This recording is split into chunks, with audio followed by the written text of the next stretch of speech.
Hey everyone, we are super glad you joined us today for Sunday School Online. We sure do miss seeing you, miss hanging out with you, miss seeing your smiling faces, and don't worry, all of the donuts that you typically bring are still up here in the loft, so Randy and I are just enjoying those all the time. But super glad that you're here. Hope you're getting some donuts and some good community time today.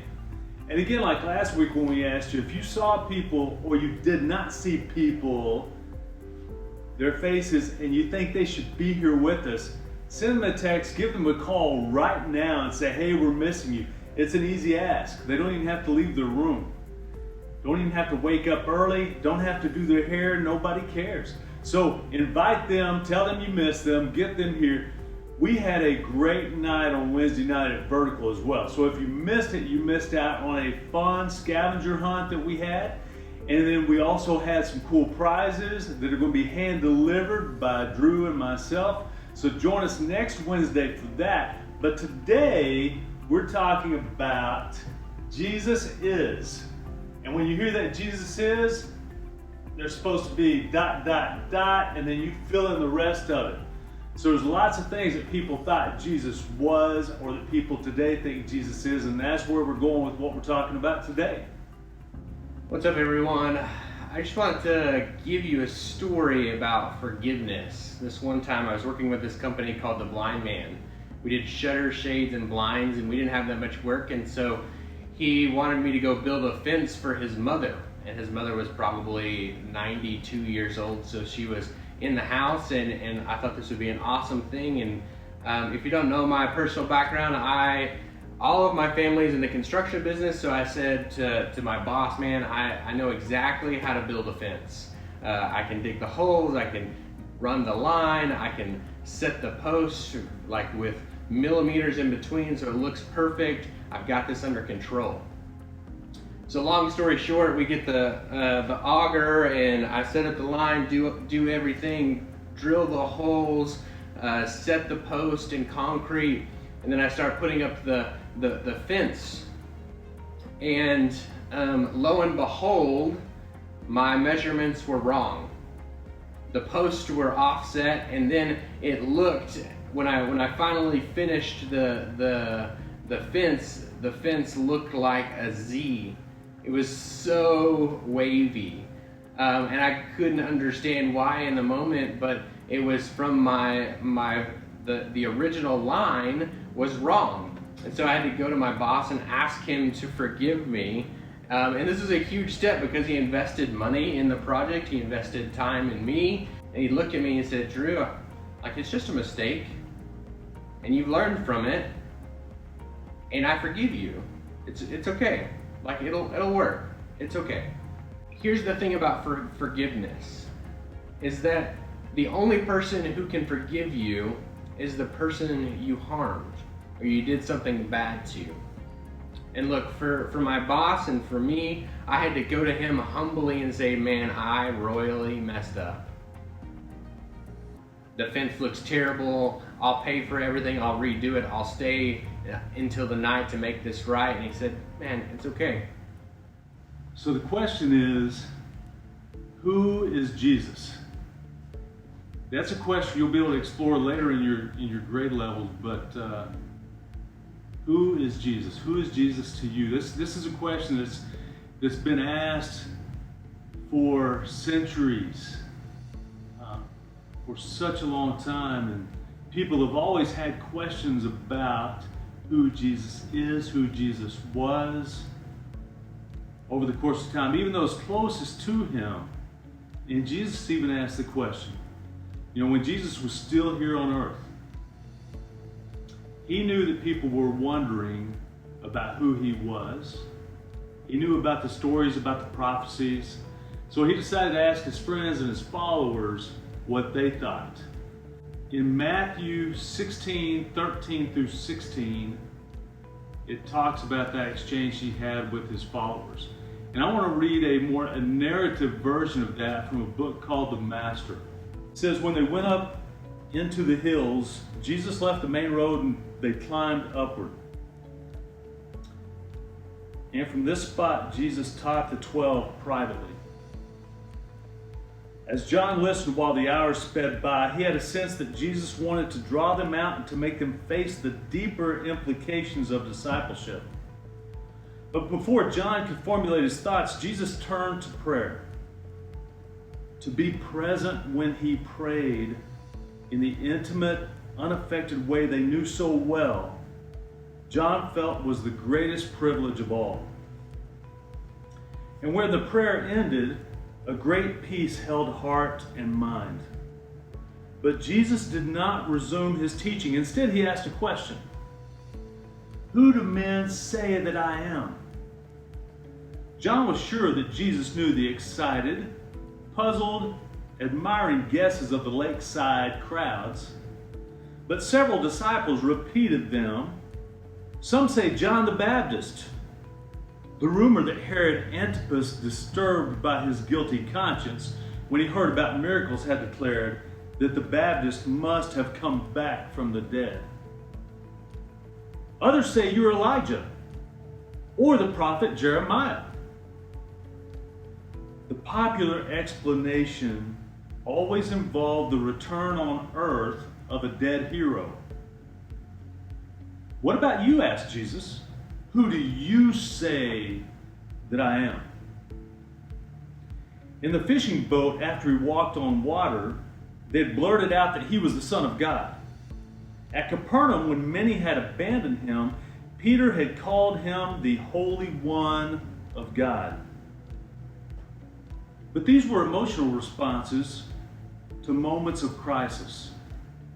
Jesus now wanted a clear affirmation from them, which there would be no going back. And since lies and half-truths were impossible to utter in his presence, they must say what they believed, however absurd it might sound in the ordinary word of men and boats and fish markets. John was still trying to frame words to express his personal certainty when suddenly Peter bounded toward Jesus, looking as if in an instant vision had blazed the truth into his mind. He cried, "You are the Christ, the Son of the living God." Jesus looked at Peter with the utmost earnestness and authority. "Simon, son of Jonah," he said, "you are blessed indeed. For this was not revealed to you by man, but by my Father in heaven. And you are Peter, the rock, and on this rock I will build my church, which hell itself shall never defeat." I love the way that's phrased and the picture that comes into my mind, imagining I was there when Jesus was talking to his disciples on the hillside, and he was asking them this. You know, many people thought that Jesus was just a good teacher or a religious leader. And a prophet, by them calling him a prophet is simply a person that speaks to God and speaks from God. And in a sense, they're right, because Jesus did speak to God, and he heard from God and spoke for God. But it wasn't exactly right, because Jesus was not just another prophet.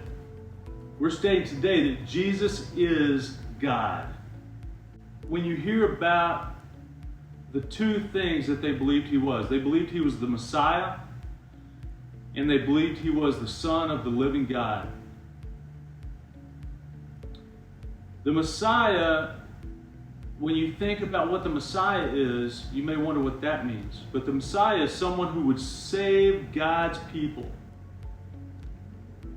And we'll talk more about that actually next week. But that's a big, big statement to say that he was the Messiah, the Son of the living God. Okay, so I know that it can be tough to comprehend, to believe, to defend maybe the idea that Jesus is God. But I want to share a story with you that might help to lead you to understanding the idea that Jesus is God. So as you listen to this, imagine that you are there sitting in the midst of this story. So listen to these verses And this is from, if you want to follow along, this is from Mark 2, 1 through 12. Mark 2, 1 through 12. And imagine you're there in this setting. Most of you have probably heard the story before, but here's the story. This is Mark 2, 1 through 12. A few days later, when Jesus again entered Capernaum, the people heard that he had come home. They gathered in such large numbers that there was no room left, not even outside the door. And he preached the word to them.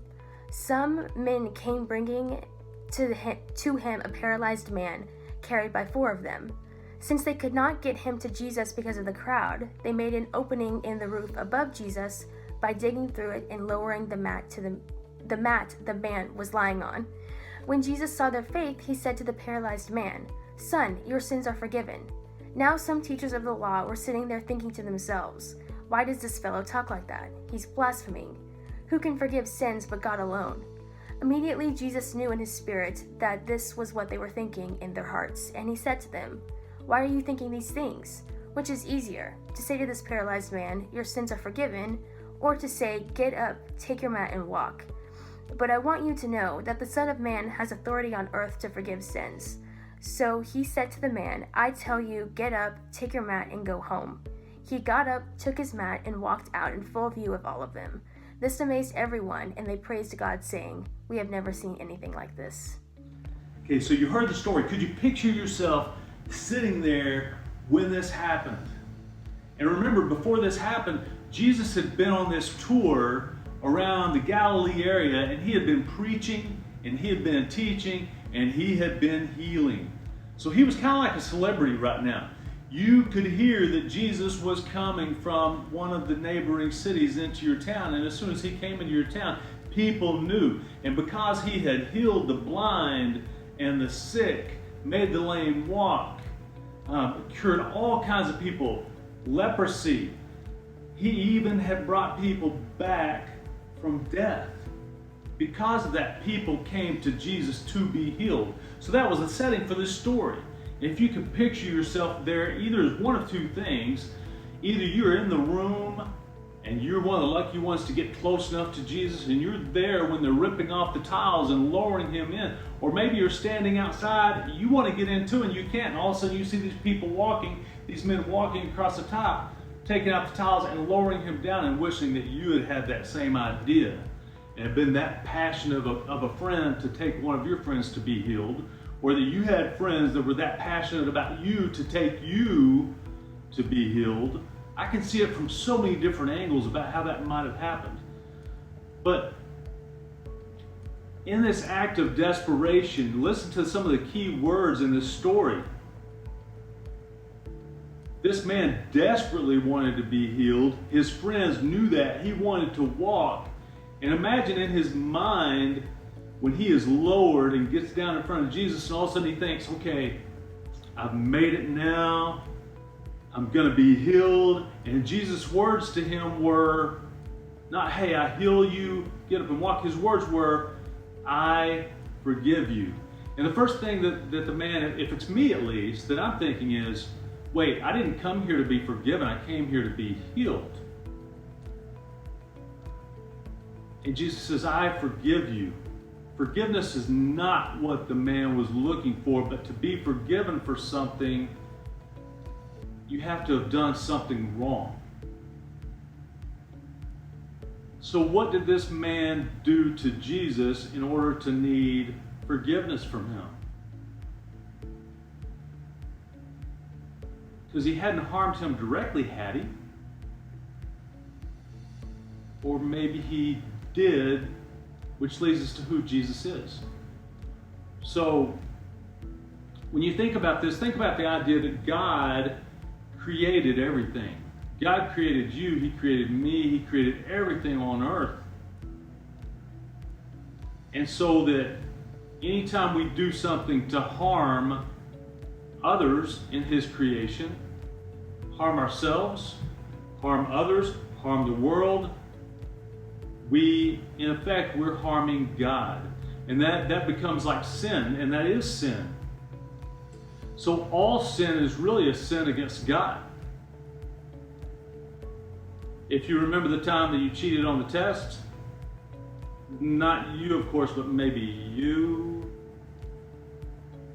The time you punched your brother or your sister.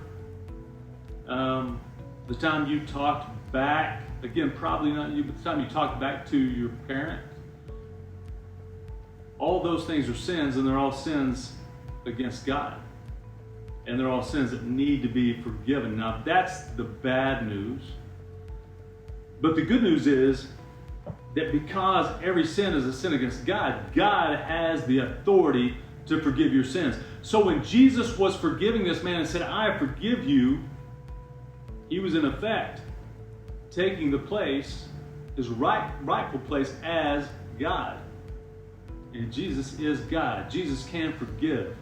And not only did Jesus, he didn't stop there by saying that his sins were forgiven, but then he told the man that his sins are forgiven, and then he also told him to get up and walk. So Jesus healed him both spiritually as God and physically as well. So in effect, Jesus is God, but we're going to be talking about that much more in your breakout group soon. Hey, what an incredible message from Randy. I hope that it spoke to your heart. And you're going to discuss a little bit more about that in your groups. And I just want you to be aware and open. Like, the reality of this time is where you can share your heart. And do me a favor, when you get in there to your groups, thank your teachers for being there, because your teachers don't have to be. We thought about doubling their pay, but we decided to triple it instead, but they still don't have to be there. So thank them for being there. Enjoy your time together in community. Let us know how we can help you stay connected more, because we desire to do that. We love you guys. Have a great conversation. We're going to be talking about who Jesus is the next 4 weeks. So it's going to be great conversation to dive deeper into this. So thanks for being here. Thanks for letting us be a part of your lives.